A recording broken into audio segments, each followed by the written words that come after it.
Welcome back to the basement where it's top level content from the lower level. How y'all doing today? I hope y'all staying dry. It was a tough weekend. Definitely a tough weekend. Yeah, I thought I was going to have to swim here. Yeah, right? And I'm not a good swimmer. Well, I had to make the trek when it was like, when the roads were really underwater. Yeah. We ran out of toilet paper and I'm like, we can't have that, bro. So we had to go out. Hey, just get your least favorite socks. Least favorite no. Oh, Lord. Well, I do got some Tulane Green Wave socks for some reason at the house. Don't know where they came from. That's pretty random. Yeah, your honor wore them for football practice, didn't you? Yeah, Tulane Green Waves. It's about the most random. Don't even know where they come from. They're cool, though. The Green Wave logo is actually low-key pretty cool. I like Tulane, alright. I like them small schools. So, y'all voted overwhelmingly for some folklore this week. And that's what's about to happen. We are about to dig into some West Virginia / Appalachian folklore all week. All 3 episodes, that's what it's going to be. If you guys like it, we will dig into some more. So, but first, before we start that, we kind of have a little tradition here on the basement where we give out shout-outs. And I have a shout-out, and Hunter, I'm sure you're going to jump on this with me because you was a coach with me on this team, is I was at Montcalm Elementary this on Friday for a little Valentine's get-together. And I had one of my players come up to me and said, "Hey, Andrew, I watch your stuff on YouTube." And I thought that was like the coolest thing ever. And then I realized, like, man, I really got to make sure I'm not being a bad example. So I want to throw it out to one of the best linemen I've ever coached. One of the most, had the biggest heart. One of the fastest players out there on our team. Never gave up, never quit. And it's football, and she's a girl. She was whipping all them boys. She's whipping them all. So, with that being said, I want to say, Paisley Pruitt, thank you for watching. That's your shout-out. My shout-out of the week goes to you. Thank you. Absolutely. Shout out to you, Paisley. You want to go next? Yeah. I'm pretty sure Drew's got a pretty good shout-out, so go for it, big dog. My shout-out actually isn't a person, and I think you guys are actually going to appreciate my shout-out. Who, Cincinnati? Nope. My shout-out is actually going to be to WVU for paying Neil Brown so much, and with his buyout, that if he were to take another job, they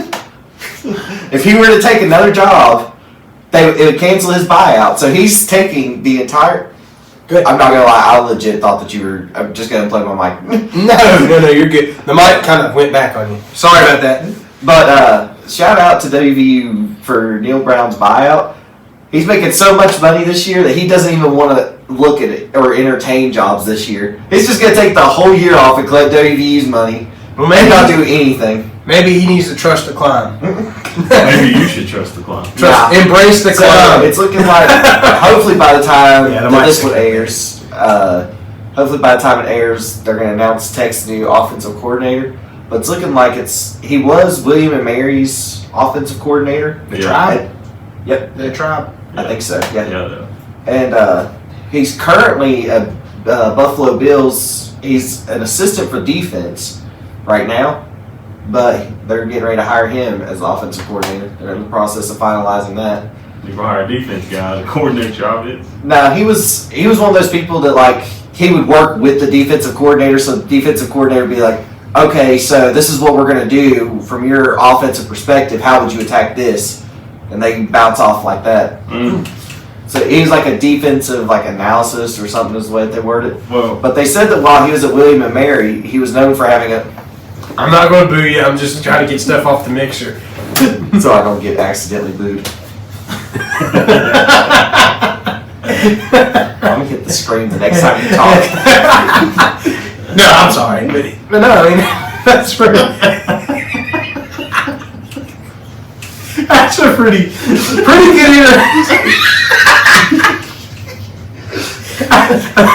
So our first West Virginia folklore we're going to talk about is classic Andrew's pants. There's basement frogs. The basement flooded. And there's been frogs chirping back here in this back corner. I don't know what's going on. Are they dead? Is that what explains the smell? I'm sorry. Oh, God, I can't believe that just happened.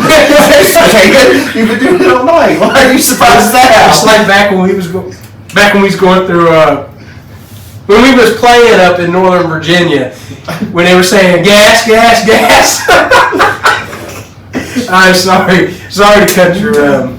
Well, You I pretty much got it. Shout out to you for paying Neil Brown so much. He did take the VT offensive coordinator job. It is interesting though that a defensive guy's coming over to the offensive side. So He has an offensive background. Like I'm interested to see how that's going to go. Like for real. I'm still holding out hope that you hire Neil Brown. Nah, they've already said. I read multiple places because that was like my worst nightmare. I read multiple places that said he is not interested in taking another job. He's just gonna keep his WVU money. I mean, if somebody's going to pay me a couple $1 million to sit at the house, hey, I wouldn't even. You could look for real though. You could tell me you give me $50,000 to stay at the house. Your boy ain't leaving the front door. Cardinals head coach a few years back, Arizona Cardinals. Mm-hmm. I forgot what his name was, but he's the one that's like the offensive coordinator for the Commanders now, I believe. Cliff Kingsbury? Yeah, him. Yeah. So once they fired him, he had like a massive buyout like that. And it was for like 2 years. So they still had to pay him. They said that the day he got fired, he changed his number and went on vacation out of the country. So that way nobody else could contact him through that coaching cycle. So he made sure he got paid to sit out a year. Jimbo Fisher's the same way. He's making like $7 million to like 2031 or something like that. But hey, let's go back to his shout out because I don't want sports to dominate this. This is Folklore Week. Drew, who is your shout out? I'm interested to hear. My shout out of the week is to Emily, your wife. You know, Look at the camera. Give her a look. You've been really supportive through this whole process. You even said that we look great on camera, that we all look slimmer. You tell what she said? No, she said we all need to lose weight. No, that's not what she said. she wouldn't say that about us, right? She also said that we should have a score on Rotten Tomatoes. Yeah, she did say we should have a score on Rotten Tomatoes. Can't get no more supportive than that. Let's give her a hand. Hold on. Where is that? What? We gotta get better with The clap. I don't know if this. Yeah, there it is. Yeah. I know y'all can't hear it on YouTube. This looks terrible so far. So without further ado, let's jump into our first. This is going to be West Virginia folklore. Something that it's crazy to me that a place like this was still running in the 90s. Yeah, it is crazy. In the 90s, this place was still running. This place was at one point. It was it was opened up due to a lot of the mental health people in America were just thrown in prison or chained into a hole in their basement or actually literally thrown in a hole in the backyard or chained to the wall. They was usually beaten, abused, taken advantage of, and then I don't have the names on everything because I do, but I just can't remember them. And then they come up with this idea to build this asylum, if you will. Mm-hmm. The Trans-Allegheny Lunatic Asylum is what we're talking about. It started out before the Civil War in Virginia. It was going to be in Weston, Virginia. However, during the Civil War, it was converted into a Civil War fort. Mm-hmm. And they did have a couple patients there at that time, like 10, and then West Virginia converted over, and they still kept it in West Virginia as the Trans-Allegheny Lunatic Asylum. Drew, you want to take it over from here? Yeah, so it was constructed between the years of 1858 and 1881. It is also the largest hand-cut stone building in the United States. And North America. In North America, yeah. Mm-hmm. And I think it's the second largest in the world, right behind Kremlin? The Kremlin in Moscow. Yep. So, it was originally designed to house 250 people. Yep. Mm-hmm. There's a lot of Civil War history there, like you hinted on. But it reached its peak in the 50s, and there was 2,400 patients in that. Actually, I read it was 26. 26. They went back and re-updated that. It was over 2,600. They wasn't inmates either. These were patients. Yeah. So, and the thing is, if you go back and look at that, like some of the requirements for it, like some of the people that were in there for like some major things. Like, literally stuff like depression could put you in there. Like, literally, if you were just sad too long, they would throw you in there.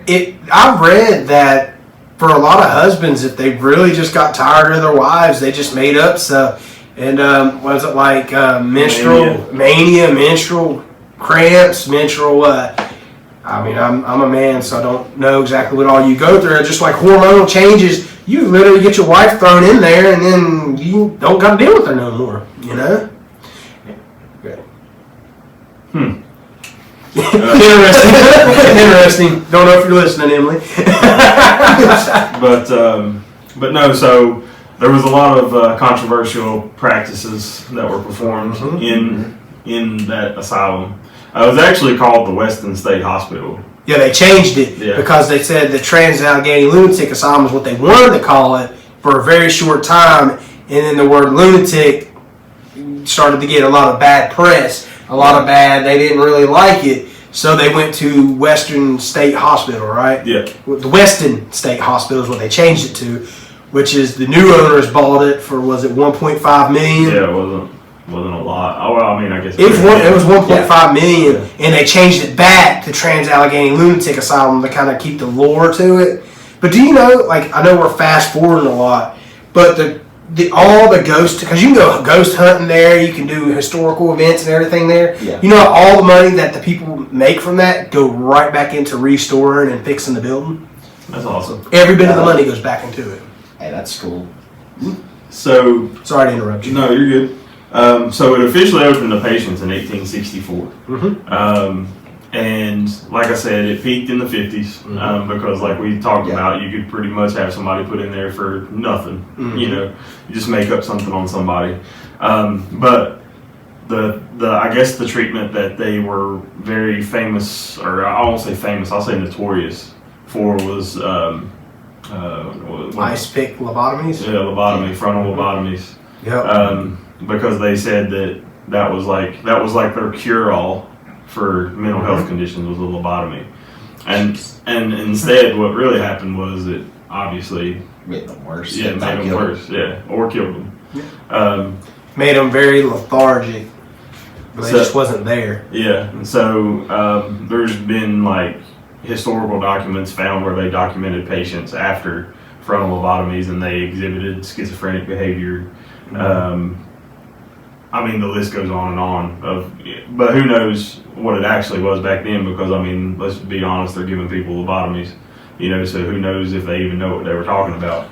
But, well, I've read a little bit of what they did, and what they would do is they would literally take an ice pick and put it at their eye and just, and when they would chip in there, they would just wiggle it around.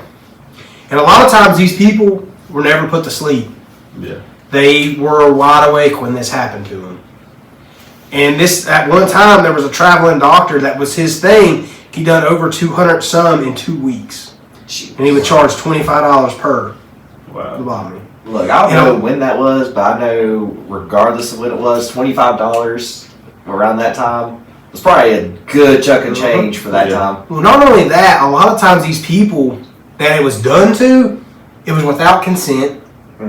It was without, a lot of times they would have to check with the family members to get them to do it, to see if it's all right. They wouldn't check the family members, or they would tell the family members that they were going to do something, but they wouldn't tell them what it was. So this was pretty much like they just did it to these people. And, you would have people that would literally just walk down the hallways, just not even have any life to them anymore. So the building itself has 4 floors? Or 5? I don't know how many floors this is. I think it's 4. Yeah. I think that's something. But if you look at the pictures, man, there was several sections of it was very nice. They had the rocking chairs out for the people there. I mean, it looked very nice. I mean, it was a state-of-the-art building in its time. Well, they designed it as a V shape with staggering, so such natural light and everything to get into every single room, because at that time, the premise behind the mental asylum was they wanted good, because they said, the light, the nature, everything there in that area, because it's a wooded area, is what a mental health patient needs. So the premise behind it was good, but as with everything, the overcrowding and everything just went in and caused everything to get bad. And there's not too much information on who started performing these lobotomies there. Yeah, and I think that should be like one of the most terrifying things because Yeah. like, just how far back does that go then? I mean, if it opened in 1863, is that what you said? 1864. 1864. Yeah, and the more weird thing on the dates to me is that it didn't close until 1994. Yeah. And then it also devastated that town's economy when it closed, and the town still hasn't recovered from it. I mean, they may be working on it now that people are coming there. I mean, that's 130 years that was open. Yeah, I mean, Which, I mean, think about it, that's a very, like, that time frame too. Like, I mean, 130 years is a massive time frame regardless when you look at, but especially during that time, like, you know, you're talking about literally from Civil War to 1990s. yeah. Like that, there was a lot of changes throughout the world during that time. Like everything changed. Yeah, 100%. And, you know, it's still been open in 94. Just think about the things that could have still been going on there. Exactly. You know, because I think a lot of the historical records were lost. Yeah. I say lost like that. I don't know exactly what happened, but to me, anytime records get lost, somebody had something to hide. You know what I mean? Exactly. Yeah, especially anything involving like medical and sketchy stuff like that. Yeah, and don't fact check us on that. Do you know how many acres Trans-Allegheny Lunatic Asylum sits on? I Isn't don't. it like 1,200 or something? No. How much is it? It is 666 acres. Jesus. That's There's literally, when it was open, there's 3 cemeteries on the property. Now, if that doesn't tell you that a lot of people were dying, I mean, you gotta think, these rooms were designed for one person to live in. There was, at one time I read, up to 20 people living in one room, where some people were literally just laying in the floor. The way the design was is one side was for male and one side was for females. The outer edges is where the hardened criminals really went. Well, no, I said criminals, I'm sorry. Hardened patients, they were not criminals. They were patients, were on the outer wings. but they were actually treated basically like prisoners. Yeah, they were like, chained like to the jail. wall. They were chained. They had like actual jail cells in them too. Yeah, they were chained to the walls. Well, so I'm sure there was some people in there that did, we'll get into it, that did do, criminal activity and they were thrown there. Not discrediting that. But they were chained to the walls in their own filth, probably rarely eaten. Let's just be honest. If the place is designed for 250 patients and it has 2,600, you're not going to have the resources. Like I read one report where it was actually designed to be self-sufficient. However, self-sufficient for 250 patients versus 2,600 patients, it's not going to work. We know that. In the video that was posted to our YouTube and TikTok, just the short video, there was a picture put on there of beds in the hallways. Mm-hmm. They were just lined up like almost like in a prison. What do you call those? Where all the bunks are together in one room? Like a dorm? A dorm. Yeah. Dorm. Mm-hmm. That's what it was like. I mean, it was just beds for people. Mm-hmm. And that was the only space they got. So imagine if they were actually a mental health patient and you were just this close to somebody all the time. Right. Like I wouldn't even like being that close to people all the time. Yeah. So I mean, imagine the state of things that must have been in there. That means you got somebody's foot or head right beside your head whenever you're trying to sleep. Yeah. And vice versa. I mean, not only that, you had that many people, your sanitation goes down tremendously. Oh, absolutely. So therefore you had diseases. At one point they had a tuberculosis outbreak where it even affected the entire town of Weston. Mm-hmm. Because they thought in order to fix it, you just take them outside and put them in the sun. But what doesn't tell you is they were doing this year round. So even if it was like, we live in West Virginia. We know how cold it gets in the wintertime. Yeah. They were taking these people out probably in 10, 15 degree weather and leaving them outside for hours. I think at one point, wasn't it actually a tuberculosis hospital? At one point in its history, if I'm not mistaken? It's just where everybody had it there. I thought that at one point it was actually designated as a tuberculosis hospital. I'm not 100% on that. I don't know. But there's a lot of, what we're getting at is there was a lot of death. There was a lot of suffering. There was a lot of things. There was a lot of abuse. A lot of the staff, is accused of brutalizing these people. I know that the superintendent that ran it, I think it was like 1899, actually went on trial for sexually abusing the female patients. And get this, he was innocent, found innocent, even though there was overwhelmingly amount of proof and evidence to prove that he did it. He was still innocent of the charges. That's crazy. So, you know, Karma has a way of working with people like that, though, I do believe. right? So, with that being said, we'll go into one of the crazy things that happened there. And, you know, I can't speak about my professional life, but I kind of understand this next topic is there was one time, you know, they used to have to do rounds throughout the entire asylum. Mm-hmm. On night shift one night, there was a nurse that went and done rounds. And she went on one wing, she had to go by herself because there was no other staff there. She went to this wing. An hour later, the other nurses were like, where'd she go? You know, she hasn't come back yet. So they waited. A couple hours later, went searching. Couldn't find her at all. You know when they finally found this nurse? It was like 3 or 4 months later in an unused stairwell. And the only reason why they found it is because of the stench of her decomposed body. One of the patients got a hold of her and sexually abused her and murdered her. And left her in the stairwell. Wow. That also happened with a... sorry, that was my phone. That also happened with the actual patient there that was went missing for a long time. Never found him for months and months later. Found him in another unused stairwell, dead. How many unused stairwells did they have at that point? We gotta think there wasn't enough staff, so they probably never went to those sides of the wings. They just went real quick, walking down. Okay, you're here, you're here, you're here, you're here. You know. Another thing is there was a patient. There was a patient that was brought in that I can't remember his name, but he was really wasn't much wrong with him, right? Yeah. They put him in a room with 2 patients that really had mental health issues, and they tortured this man to the fact where they tried to hang him multiple times, and they was unsuccessful. So they took the metal.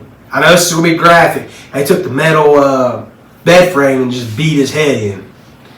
And they said when you go in, like when you're doing the ghost hunt, when you go into that room, you can feel the presence of that one ghost. You know how they use, I don't know the name of the equipment, that you can communicate with them? The spirit box? Or I have no I think it's idea. like that, but there's like an official name for it. Well, they have like the spirit box, and then they have like, I forgot what the other one is, but like... I'm not a ghost hunter, so... But you know the presence there, but it doesn't say anything. Oh, probably the EMF. The one where it like spikes and lets you know that there is a presence there or something. But there's no communication. Yeah, that's probably the EMF thing. There's been a lot of famous ghost hunters have went there. Pretty much it used to be on TV. Yeah. Pretty much if you watch anything involving ghost hunters, pretty much all of them have been there. Mhm. Like Ghost Adventures, you know, probably the most popular one. They went there their first season. Yep. Well, it's a National Historic Landmark now, but it's also on the top 10 list of America's most haunted places. But it is actually number 2 in West Virginia. Lake Shawnee is number 1. But there are some like ghosts that are part of West Virginia folklore there. They have names, people's named them. Or maybe that was who they actually think it is. Maybe a communication from the spirit has told them the name, you know. I think a lot of it comes down to like they try to link it to tragic events that they know that happened in that certain area because they're the ones that's most likely to leave a spirit behind. Yeah. So, I mean, like, for example, one of them's name is Lily. She's a little girl. She likes to play with toys. They say if you roll the ball to the room that she's in, that she'll roll it back to you. I actually just was watching a ghost show about Trans-Allegheny the other day, and in the room that she's in, people actually bring her toys. Yeah. So like that room is full of toys now. Yeah, I put a picture of that up too. And they said that, you know, depending on the day, she plays with different toys. Yeah. The ball is the most common one that I've heard. I've heard that, you know, you could be on, like, if she knows that you're doing a tour and you're at the other end of the hallway, they said it's not uncommon for like a ball or something to roll out of her door, basically trying to get your attention to try to come play with her. Yeah. They also said that sometimes she'll use like a music box. Yeah. Can you imagine being in there and hearing that music box start Boy, playing? have you? Kid ghosts are the worst ghosts, man. They're the scariest. There is an unconfirmed story about Lily of where she came from. And it's unconfirmed. I was listening to a podcast earlier today on Apple. I can't remember the name of it, or I'd shout them out. But it states that it was a woman who was dropped off there, and the reports are that the husband was either cheating on her and didn't want her, or she got cheated on, or she got raped by some Civil War soldiers and taken there. It's very unclear. There's multiple reports, but she was pregnant, and when she gave birth to Lily, she died, and they didn't know what to do with her, so they kept her there at the asylum. They kept her there until she was 9 years old, and she ended up passing away due to pneumonia. That is a backstory that I've listened to. It did say that it was unconfirmed, so yeah, it is one report. Because you don't really hear too much about like a lot of kids being in there, which I mean, it's horrible like anything that happened there, but it'd be worse if there was a bunch of kids running around and it. I would imagine there probably was. I mean, because you got to think, even to me, a kid's still under 21 to me. You know? I don't know. I'd say almost you could argue 25 at this point. Yeah, right. Yeah. But that story, even though it's unconfirmed, I mean, it makes sense because one thing that is historically known is that there was a raid during the Civil War time. You said that it's possible that she may have been raped by Civil War soldiers and brought to it. They did raid the entire hospital. They stole all the clothes meant for incoming patients. They stole all the food they had. They stole everything and took off. So there is historical evidence of Civil War raids in that area. So and just think about that. Like it's Civil War. That's still your people. They were still Americans. Yeah. And soldiers, and I don't know which side it was, but soldiers are raiding and taking food away from American patients. Yeah. That's insane to me. Just some of the horrors though that come out of this is just unreal. Yeah, it's almost like, I know it's spooky or whatever, but it's almost depressing, and honestly, because of how bad the people were treated. I mean, I don't necessarily think that they meant for that to happen. It just kind of did. You know, I'm not taking up for anybody. Yeah. I'm just saying, like, I don't feel like that, it's something intentional. It just kind of happened, but when they started performing lobotomies on people, but at the time they thought that was... Yeah, I mean, if somebody was going crazy and fighting all the time, you do a lobotomy on them, and now they're just walking around like a zombie in their head. That's a less of a headache. Yeah, they fixed it. Yeah. So another famous ghost in Appalachian folklore is Elizabeth. I don't know if you guys read anything about Elizabeth. I have not. But she is the lady that is said to roam the hallways. I've heard that she was a caretaker. She was a patient at the hospital. I've read conflicting reports, so I'm not 100% sure exactly what her role was, whether it was just a patient or whether she did have some kind of caretaking role there. But it's, for whatever reason, she roams the hallways. And they said that if you're in the hallways of the asylum and she passes through, you get really cold. Some people have said that they saw her in, spirit, in the ghost form, or however you say that. But, so she's the most famous one that has communicated with them, that I guess has told them her name. And she roams up and down the hallways and the stairwells. I think she's the one that has confirmed her name with multiple people too. It's not just once. I think she's very vocal. Yeah. And then you have Dean. That Dean is one of the ones that murdered the guy I was talking about earlier. Yeah. I was gonna say, isn't he one of the more aggressive ones? I thought Dean was the one that got murdered. May have been. Yeah. Because I know there's there's a lot of the spirits there that are on the friendlier side, and then there's some that are very hostile there too. So they say that he will communicate with you in his room. that he was in when he passed away. They say you can go in there, he's openly, hey, this is my name. And he tries to say other things, but there's not been really anything confirmed to what he's trying to say. Just his name. And then there is also Slewfoot. That's a monster that's said to roam the grounds. Like you mentioned earlier, there's how many cemeteries out there? 3. Yep. And, they say this monster roams the entire property, which is 666 acres. So whether you believe in that type of thing, I'm not sure what Slewfoot would look like. I didn't really get much on that end of it. I haven't read a whole lot about that one, so. But then they say there's spirits of the sadistic patients that were there. Oh, yeah. And they say that, they come to people in the form of dark shadows. You feel actually physically ill. You get very uncomfortable. People actually reported like being attacked, like scratched and stuff like that. Yeah. So, they say that there's always activity there. And it's believed to be in the 5-figure range of people that died in this hospital, in this building. So, you think about the way that spirits get left behind, how things get haunted. You have that many people that's died in one place. There was times that the morgue, the coolers would be full, so they just had bodies just covered up and lined up in the hallway that goes to the morgue. That's just insane. It is. It's something you see on movies. Yeah. See, that's the thing, man, is people see this on movies.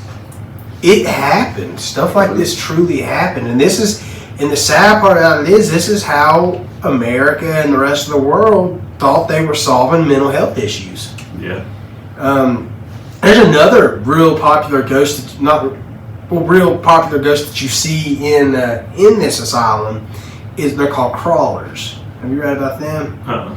Basically, it's real dark shadows that stay on their bellies and crawl, but you only see them in like the furthest corner of the room, any room that you're in, and they're hostile.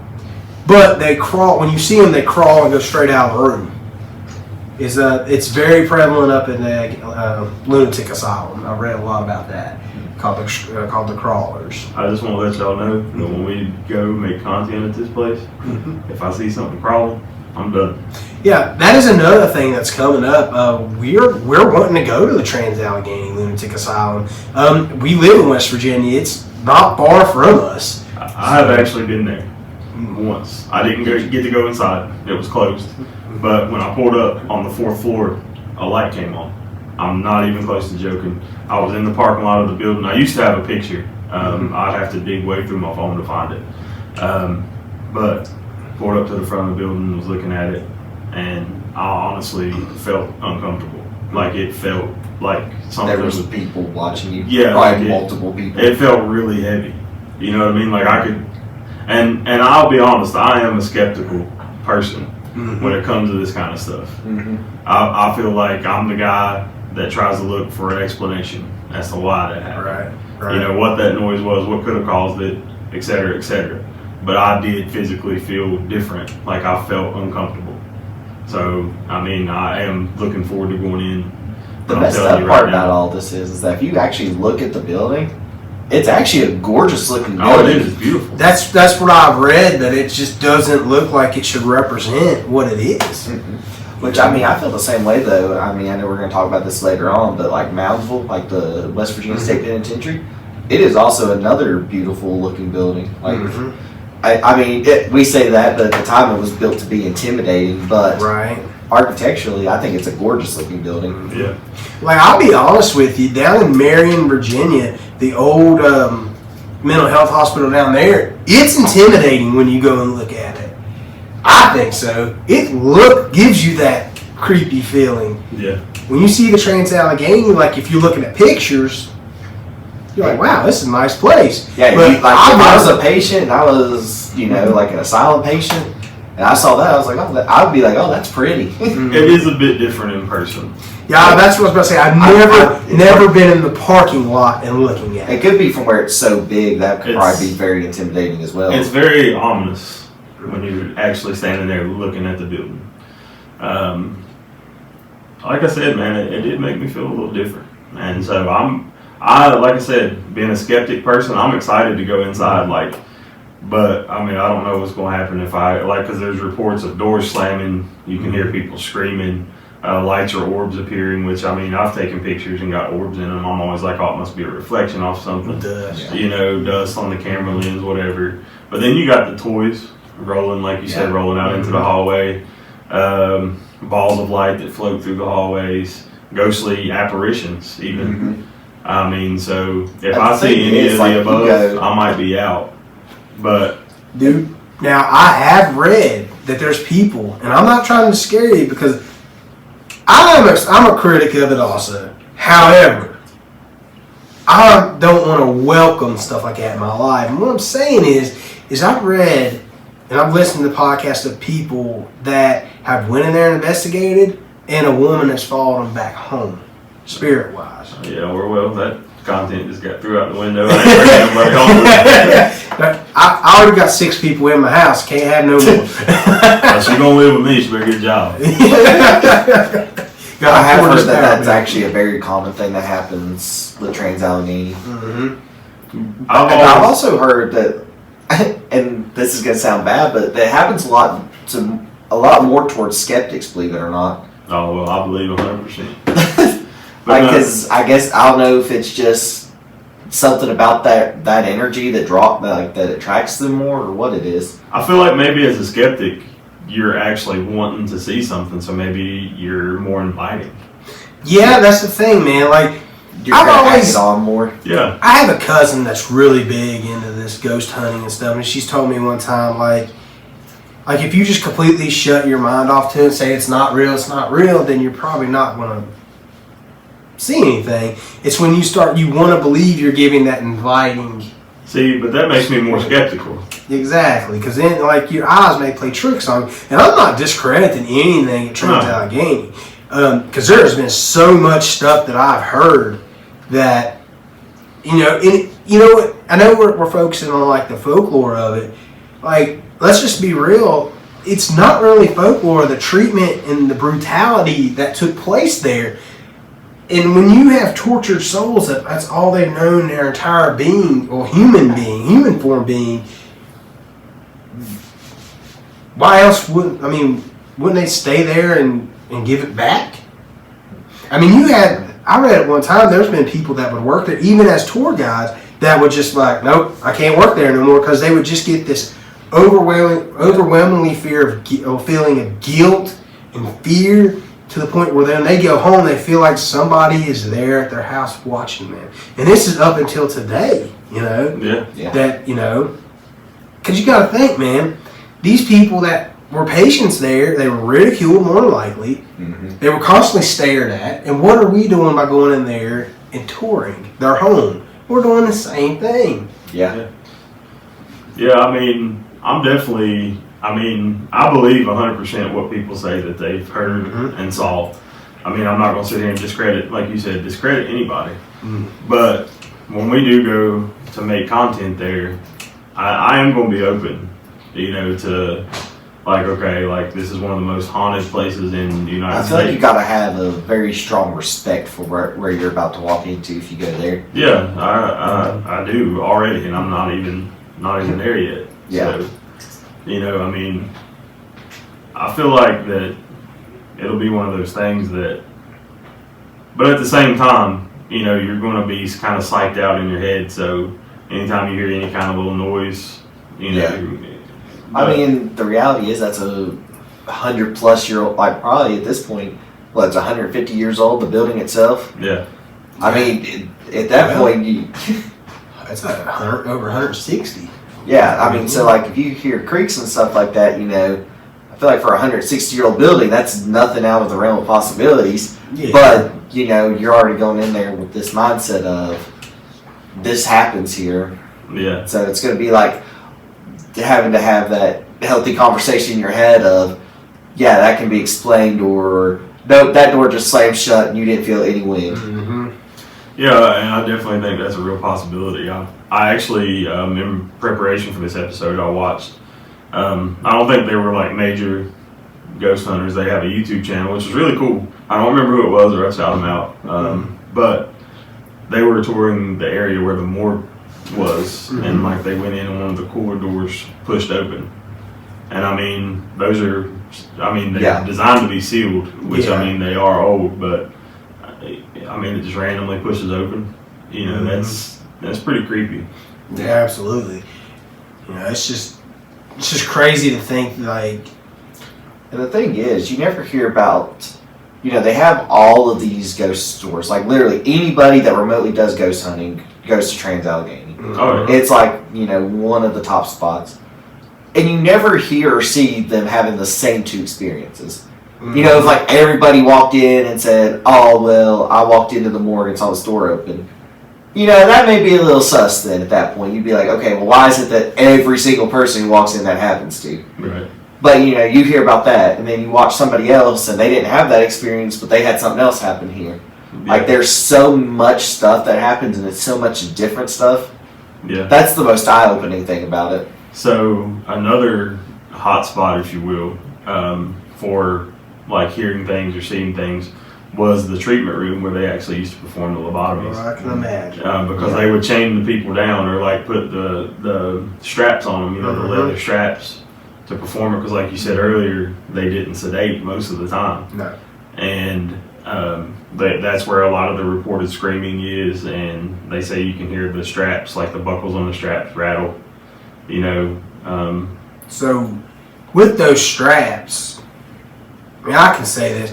I've seen these straps in person, and I have used these straps in person.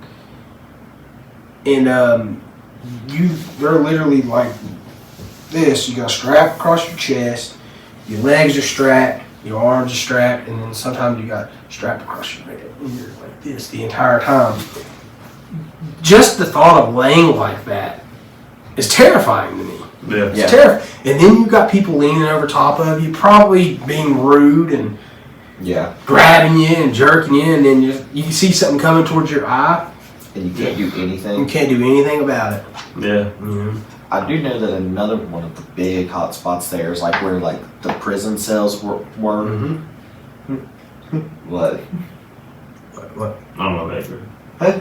But like they said, like, because they had like what he was talking about earlier, like where they would actually restrain like the more criminally insane and stuff like that, and your more violent offenders. They said that those are really big hot spots too. Oh, I'd imagine so. Because you know those were like some of the worst spirits over there. Oh yeah. Well, I mean, there's the murder. Like, I've only shared 2 stories of people getting murdered and brutalized, and their bodies were missing for months. So if that's the 2 that got out, imagine how many people have died or disappeared there that nobody even knows. Oh, yeah. Because a lot of these people were just brought there and dumped because their parents, their family, or nobody wanted them anymore. Nobody cared about them anymore. And if they did care about them, they was embarrassed by them. Yeah. So did they even, if somebody just got murdered and killed and thrown out the window, did they even know? No, I would say there's a lot of unknowns that have passed away there. I guarantee you. I mean, they said. Well, I mean, they can't even keep accurate records of everybody who came in and when they left or how they left. I mean, they say up to a 5-figure number of deaths there. So that's anywhere from 10,000 to 99,000 people vanished there. You know, so I mean, like I was reading about one, and this is also graphic. 2 of the more sadistic patients took a guy's head and put it down on the ground. They held him down, put their bed on top of him, the bedpost, and jumped on the bed until they smashed his head flat. Jeez. I mean, I'm sure that room probably got a lot going on. Yeah, I mean, that's brutal. That's terrible way to go. You know, that's. But as far as like, I could definitely see the screaming, like being able to hear people screaming. Yeah, you know what I mean? Yeah. And probably door slamming too, because you know that probably the caretakers, nurses, doctors, whatever were there. You know, they probably used to slam the door on them people all the time. Yeah. Because I mean, I'm sure there were some that were good that worked there. You know, but with all the stuff that was happening, I feel like they were severely outnumbered. Yeah. But I mean, again, I want to just reiterate that back then they did think that was the best method of treatment. I don't necessarily think that they were being malicious. I don't know, man. Oh yeah, I mean, here the wild thing is that you guys were talking about how it was designed in a V shape to get as much sunlight in because they said that was one of the best things for mental illness, right? Mm-hmm. Yeah. Well, it's weird that they say that because recent studies and stuff have actually showed that I know that people make jokes about seasonal affective disorder, but it's a legitimate thing. Mm-hmm. People that live in West Virginia or other environments where you don't get as much sunlight in the wintertime end up getting really depressed and they stay down and stay gloomy and they said that's also part of the reason why suicide rates are so high around the holidays because the holidays are during those times. Mm-hmm. Like in addition to the stress of the holidays, they said that's a contributing factor. And now they sell like sunlight lamps that actually is supposed to emulate sunlight. Sorry. So, it's crazy that they at least had that much knowledge to where they knew, that is a legitimate factor that does play into mental health. Well, the premise behind it, like building this lunatic asylum, was a good premise. Right. The guy that, I think it was actually a female, that come up with it really wanted to help. And they had a good plan, and then it started getting overcrowded, and then you have the turnover, then you have just the short staff. the short staff, the sanitation has a problem, and then it's just a big swirling, just a lot of stuff that just was supposed to go right went wrong, and you see that, and it's terrible. It is. Mm-hmm. But I mean, then another happening there. Mm-hmm. There was a man that has communicated also with ghost hunters. His name is Jesse. Mm-hmm. He had a heart attack and died in a bathtub. Part of his folklore story is that the bathtub, sometimes people will come in and there'll be water in it. And there's obviously at this point, there's no water in the building. Mm-hmm. And then, you can see, fingerprints on the side of it, they say. I mean, there's a lot of things there that happen that, we'll see if we see any of it follow up with this episode. No, there will definitely be a follow-up. Now, if they're allowed, we don't know the rules of recording and videography and everything in there, so. I mean, I would say they allow it. Yeah, I think they're pretty open to it. There's a ton of YouTube videos. They encourage a lot of it. Yeah. They'll even share pictures and videos and stuff like that. Like if somebody posts we saw this at Trans-Allegheny, they're good about sharing it even. Yeah, because I mean they do a haunted house thing at Halloween, it's a big deal. Yeah. So that just draws people to it. Yeah, that's free publicity. Yeah, true. Now, with that being said, I know we focused on a lot of gory issues surrounding this hospital, this lunatic asylum, if you will. And, that is how mental health patients were handled back then. So with that being said, I do want to, openly say that if you are struggling with mental health issues or anything like that, man, reach out to somebody, talk to somebody. Us three included do have mental health issues, Reach out. That's the best thing you do is talk about it. If you feel like you're alone, you're not. There's somebody out there for you, man. So I just want to stress that part. Out a lot that, there is somebody there for you. You are the reason somebody smiles, okay? You are the reason somebody smiles. So don't ever feel like you're alone. Absolutely. Yep. Everybody matters. Absolutely. And if it gets to that point and you don't have anybody else to talk to, there's a line for that. It's 988 now. Give it a call, give it a text if you need somebody like that, okay? I think that was a great episode into the Trans-Allegheny. If you guys like episodes like this, comment, let us know, send us a message. Yeah, definitely. If you don't like it, let us know. Absolutely. Because, I mean, there's so much history behind this place. I mean, we could make a 4-hour episode on just this. Oh, yeah. But it's still not even scratching the surface. So, I mean, we could do a part 2 to this episode, but this is just one episode in our mini-series that we're giving a shot because of the feedback we did get for West Virginia folklore kind of haunting type things, Absolutely. So, So with that, y'all ready? Yeah. So with that being said, we're about to we'll be talking about a couple other West Virginia and Appalachian folklores this week, such as the Snallygaster, the Mothman, and the Greenbrier Ghost is all headed to you this week. We hope you enjoyed this episode. Like I said, there is so much information on the Trans-Allegheny Lunatic Asylum. We could literally talk about this for 8 hours solid. But we wanted to hit some of the highlights and some of it, just go over some of the history, because we're more of the history type guys, okay? Yeah. But with that being said, we appreciate you joining us on our folklore adventure, or cryptic adventure.